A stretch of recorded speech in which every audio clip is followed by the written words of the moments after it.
આપ જોઈ રહ્યા છો સ્પાર્ક ટુડે ન્યૂઝ। છોટાઉદેપુર પોલીસે સીતાફળની પેટીઓમાં દારૂની હેરાફેરી થતી પકડી પાડી છે।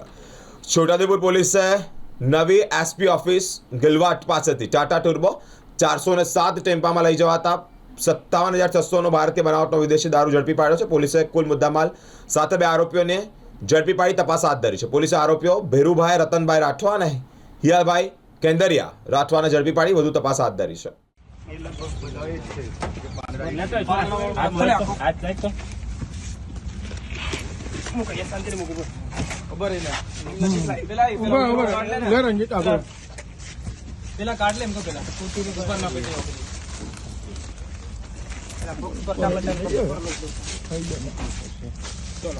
चलान ले जी जितली लाइन में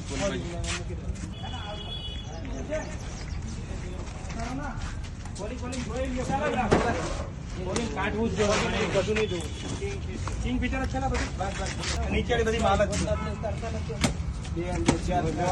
બધા ઉતાર ઉપર 20 ની ખરી એટલું તો ખરી હા એક જ ને કીધી બધા જ ઉતારતા